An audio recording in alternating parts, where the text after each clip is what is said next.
여러분은 메타버스에 대해서 얼마나 알고 계신가요? 메타버스 개념을 안다, 들어는 봤지만 정확히는 모른다.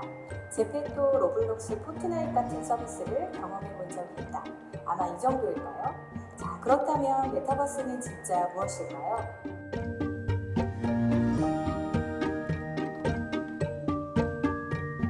메타버스는 가상 초월을 뜻하는 메타와 세계, 우주를 뜻하는 유니버스를 결합해 만든 용어입니다. 현실 세계와 같은 사회, 경제, 문화 활동이 이루어지는 3차원의 가상세계라고 얘기하는데요. 하지만 메타버스가 가상세계라고 지나치게 단순화해서 생각해서는 안 됩니다. 그 이유는 메타버스는 가상과 현실이 융합된 공간에서 사람과 사물이 상호작용하면서 경제, 사회, 문화의 가치를 창출하는 세계이기 때문입니다. 즉, 메타버스가 현실과 동떨어진 아무 상관없는 가상세계가 아니라는 것이죠. 자, 그렇다면 메타버스를 구성하는 다양한 기술과 서비스들이 있는데 이들은 각각 어떤 특징을 가지고 있는 걸까요? 비영리 기술단체 가속연구재단의 분류에 따르면 메타버스 유형은 4가지로 나눠질 수 있어요. 1. 증강현실, 2. 라이프로깅, 3. 가상세계, 4. 미러월드. 이렇게 4개 유형으로 나눠볼 수 있는데 각 유형을 규정하는 가로축과 세로축도 한번 살펴볼까요? 가로축은 이용자를 중심으로 한 관계로 나누어져요. 그래서 왼쪽에 있는 외적 기술은 이용자를 둘러싸고 있는 현실 세계의 정보를 추가해주는 기술을 말해요. 반대로 오른쪽에 있는 내적 기술은 내가 메타버스 세상에 접속할 때 이용자의 정체성에 초점을 둔 기술이에요.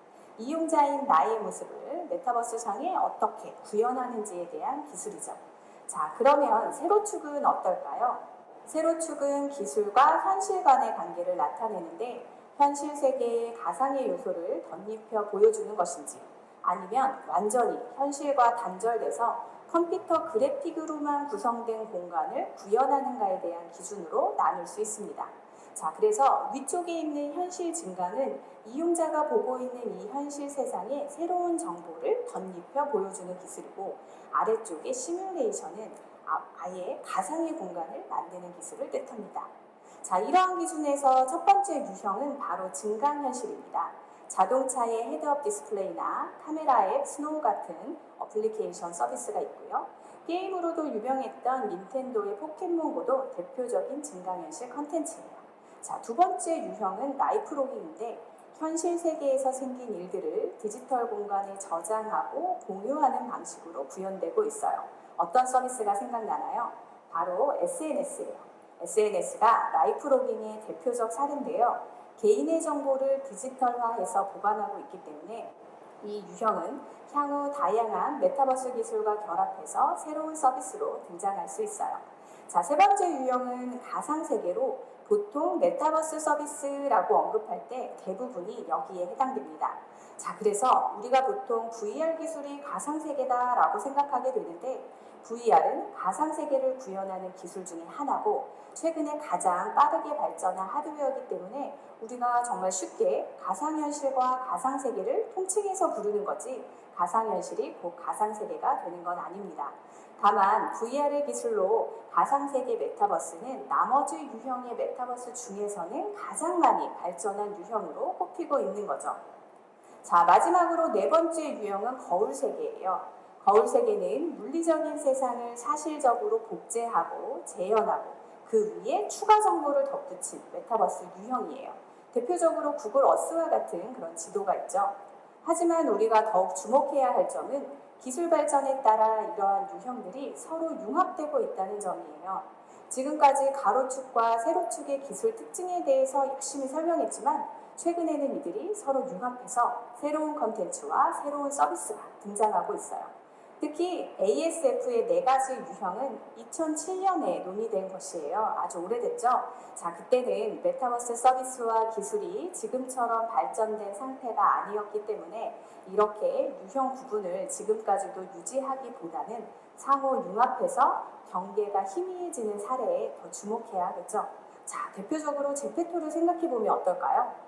제페토의 경우 SNS 서비스를 기반으로 시작해서 가상세계를 구축하고 아바타를 통해 서비스를 이어가고 있지만 한강공원 같은 실제 환경을 제페토 월드로 구축해 이용자의 아바타가 미러 세계를 경험할 수 있도록 지원하고 있어요. 자, 이렇게 세 가지 유형에 걸쳐서 복합적인 특징을 보이는 메타버스 서비스들이 나타나고 있는 것입니다. 자, 그러면 우리는 메타버스에서 무엇을 할 수 있을까요?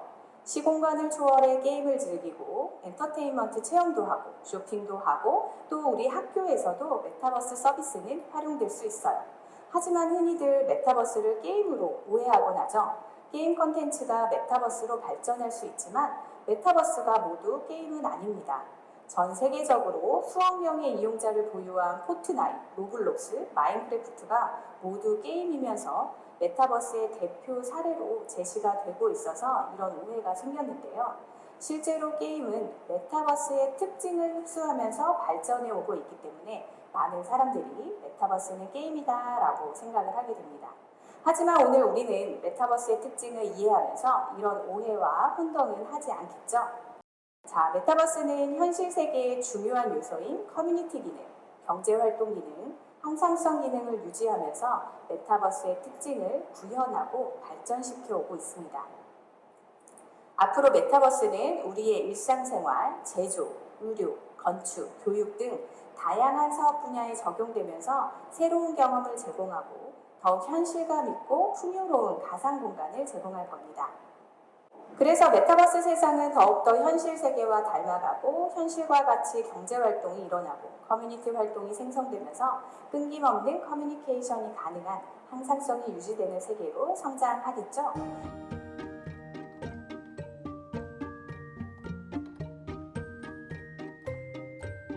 자, 그런데 이러한 메타버스 세상을 만들고 참여하고 살아가기 위해서는 우리가 꼭 지켜야 할 원칙이 있습니다. 메타버스 윤리 원칙 왜 필요한지 한번 알아볼까요? 메타버스에서는 기존 온라인 공간의 한계를 뛰어넘어서 참여자 상호 간에 직접적이고 보다 입체적으로 소통하는 그만큼 새로운 소통 방식과 다양한 유형의 이해 당사자가 등장하기 때문에 그에 따른 위험이나 부작용에 저희가 직면할 수 있습니다. 메타버스는 창의적 역량과 혁신의 기회가 제공되는 공간이면서도 앞서 얘기한 바와 같이 윤리적 이슈, 디지털 격차 등 부정적인 일들도 발생하고 있습니다. 그래서 우리가 메타버스의 혜택과 역기능을 미리미리 인지하고 스스로 노력할 수 있도록 포괄적인 윤리 규범이 필요한 거겠죠. 자, 이러한 윤리 원칙은 메타버스 플랫폼을 개발하고 운영하는 주체, 메타버스 내에서 활동하는 크리에이터들 뿐 아니라 이를 이용하는 이용자, 즉 여러분들에게도 매우 중요한 원칙이 될 겁니다. 따라서 현실 세계의 윤리 규범이 필요한 것처럼 메타버스에서도 윤리의식 정말 중요하겠죠. 메타버스 참여자들의 윤리적 지향점은 바로 온전한 자아, 안전한 경험, 지속 가능한 번영으로 설명할 수 있습니다. 우선 온전한 자아란 무엇일까요? 개인은 가상자아의 성격, 역할을 스스로 선택하고 가상자아의 정체성을 성실하게 구현해야 합니다.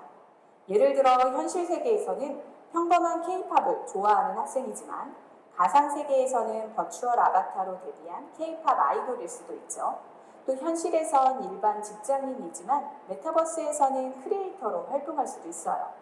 자, 물론 메타버스 세상에선 현실의 나보다 조금 더 멋지고 완벽한 모습을 만들 수 있습니다. 하지만 현실의 나와 가상 공간의 나에 대한 정체성을 분명하게 가지고 있다면 혼동 없이 각각의 세계에서 각각의 역할에 충실한 온전한 자아를 만들 수 있어요.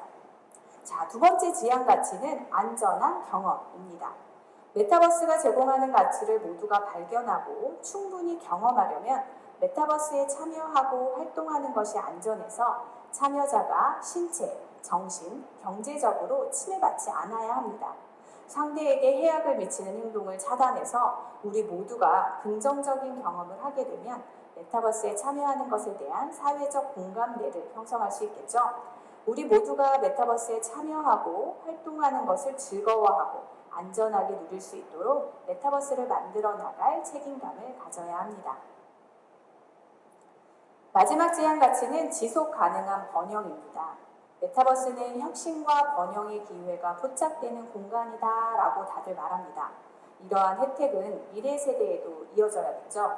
모두의 이익과 행복이 쌓여가는 그런 메타버스를 구현하기 위해서 현 세대인 우리가 책임감을 가지고 노력해서 메타버스가 가져오는 편리한 점과 좋은 점이 미래 세대에도 지속될 수 있도록 노력해야 합니다. 자, 그러려면 나를 포함해 메타버스를 사용하는 모든 사람들은 행복하고 안전하게 즐길 수 있도록 책임감 있게 행동해야겠죠. 여러분의 이러한 노력이 모인다면 우리는 안전하고 지속적으로 발전하는 메타버스 세상을 경험할 수 있게 될 것입니다. 자, 그렇다면 우리는 더 나은 메타버스 공간을 만들기 위해서 무엇을 해야 할까요?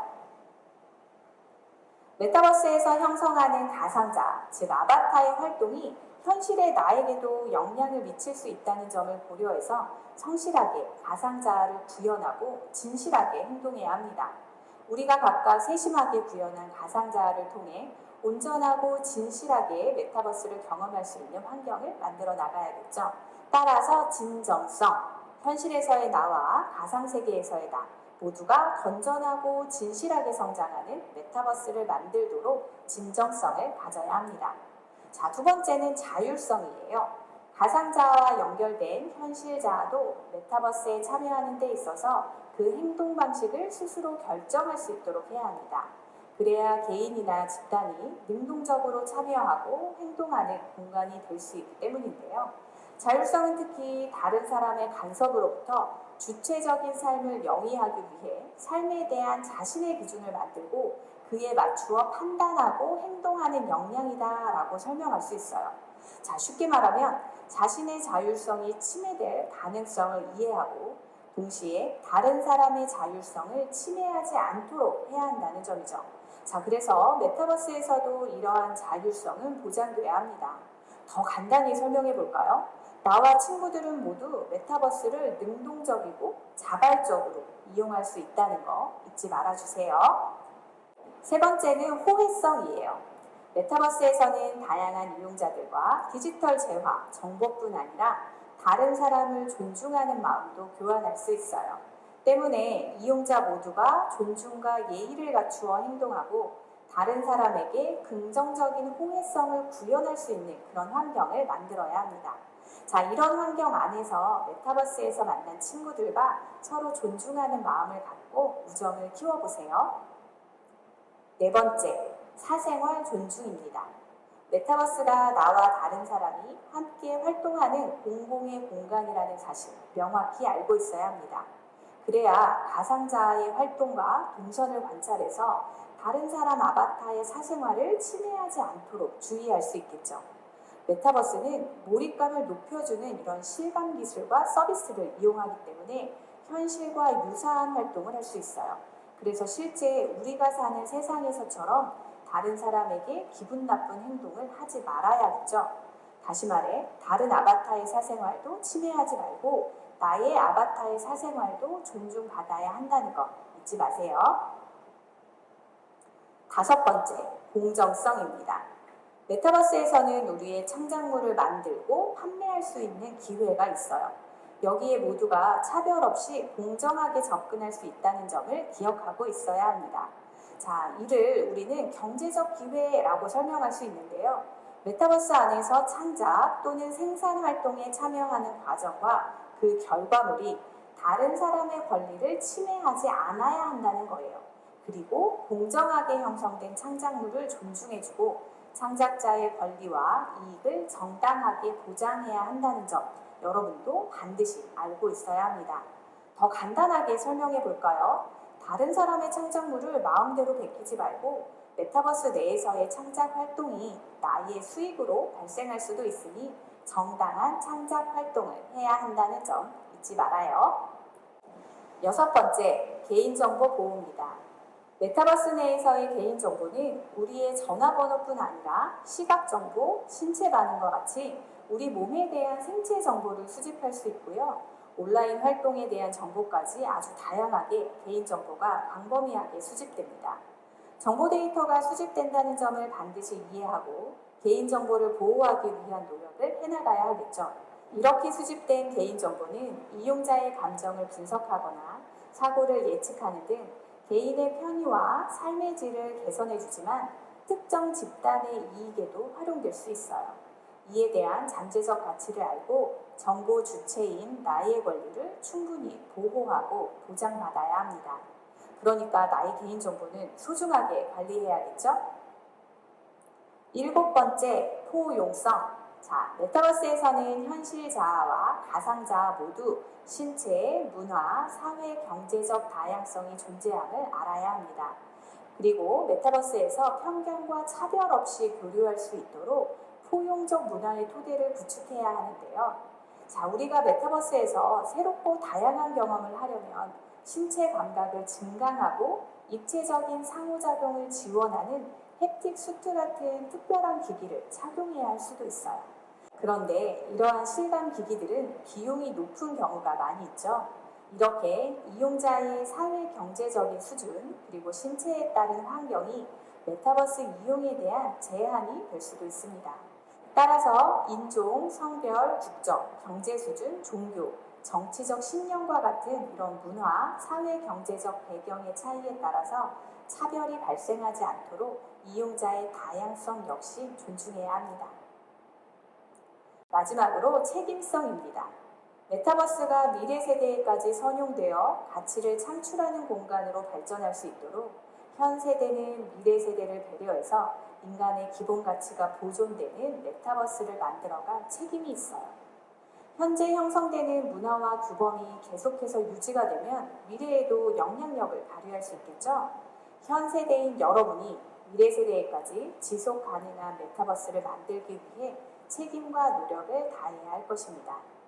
따라서 우리가 현재 형성한 메타버스가 미래 세대에까지 영향을 줄 수 있음을 잘 알고 메타버스에서 하는 행동에 책임감을 갖도록 하는 노력이 필요합니다.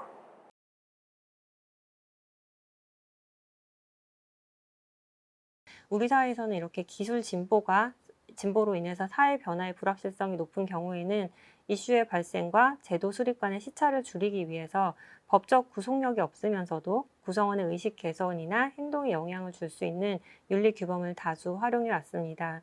초거대 언어 모델과 같은 새로운 신기술이 등장하고 또 발전이 매우 빠르게 일어나고 있는 디지털 시대에 살고 있는 우리에게는 메타버스 윤리 원칙, 또 인공지능 윤리 기준과 같은 여러 윤리 규범은 개인과 조직이 지능정보 기술로부터 받을 수 있는 혜택, 그리고 발생 가능한 이슈를 사전적으로 인지하게 함으로써 자발적인 노력을 지원할 수 있다는 점에서 계속해서 강조되고 있습니다.